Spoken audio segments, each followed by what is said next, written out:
un podcast du COMED, le Comité pour la santé des exilés. Quand allez-vous ouvrir les yeux sur le drame qui se joue sous vos yeux ? Gentil avec les gentils et être méchant avec les méchants. Plus aucun droit pour les clandestins. La santé des migrants se mesure avant tout à l'égalité et à la dignité qui leur sont ou non garanties par le pays d'accueil. Qui sont les femmes et les hommes qui s'exilent ? Il et elle s'appellent Merveille, Paulin, Kamal, Sambou, Ange, Amine, Precious, Rosalina et encore plein d'autres personnes. À travers la voix des salariés et des bénévoles du COMED, Brèves d'exil portent témoignage de leur travail quotidien auprès des personnes exilées. Quand le vieillissement s'ajoute à l'exil, à la grande précarité et à l'inaccessibilité aux droits. Épisode 6. Je connais toutes les langues de mon pays.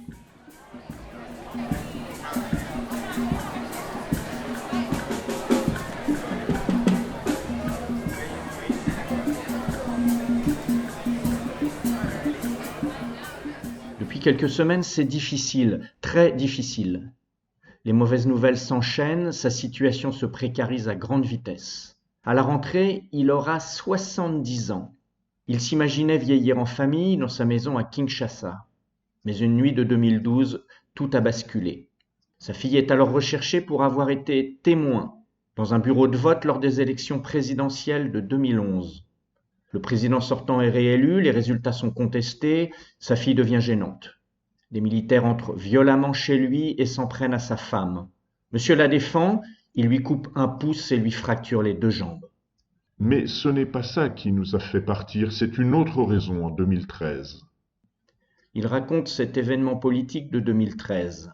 Sa participation militante, sa mise au cachot, la réussite de son évasion. Parce qu'avec mon métier, je connais toutes les régions et je parle toutes les langues de mon pays, j'avais un sacré avantage.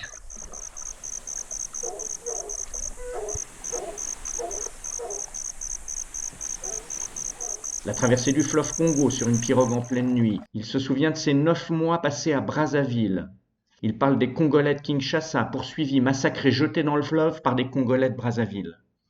Il parle de cet homme riche qu'il avait rencontré à son travail et qui les a aidés à venir en France. Il nous explique que sa femme n'a pas eu le choix, qu'elle a été obligée de quitter son pays, sa maison, ses enfants, parce qu'au Congo, quand une personne est recherchée, c'est toute sa famille qui est en danger. En France, leur demande d'asile a été rejetée. Le COMED soutient monsieur pour une demande de titre de séjour pour raison médicale. Son dossier est complet depuis longtemps, mais il n'arrive pas à obtenir un rendez-vous à la préfecture pour le déposer. La procédure peut paraître simplifiée. Il suffit de se rendre sur le site internet de la préfecture, de sélectionner titre de séjour pour raison médicale et de choisir une plage de rendez-vous. Facile. Le hic, c'est que cela fait plusieurs mois qu'il tente.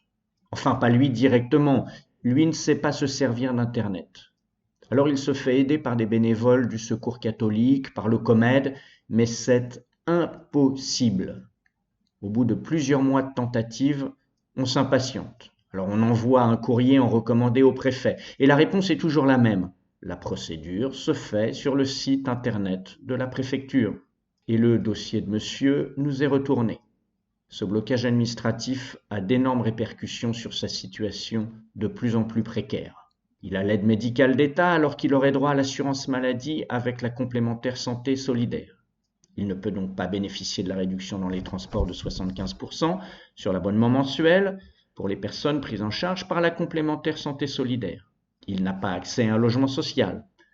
Il n'a pas accès aux aides de sa commune prévues pour les personnes âgées car il est en situation irrégulière. Il n'a pas d'autre possibilité que de faire le 115 pour trouver un hébergement d'urgence. Mais son département est complètement saturé, nous n'arrivons même pas à joindre le 115. La ligne est constamment occupée.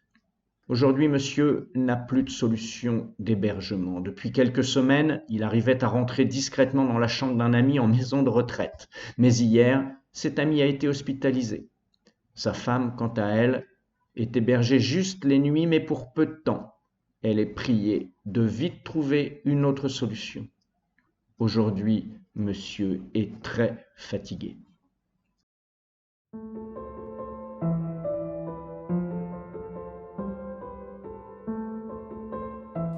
En 2021, le COMED a accompagné lors des consultations ou des permanences téléphoniques 583 personnes âgées. 25% de ces personnes vivent à la rue, 97% sont en séjour précaire et 72% sont sans protection maladie. Concernant le monsieur de cet épisode, il a désormais un hébergement stable. Parce qu'il ne rentre pas dans les cases du droit commun, le COMED l'accompagne toujours et travaille à régulariser sa situation administrative et à consolider son hébergement.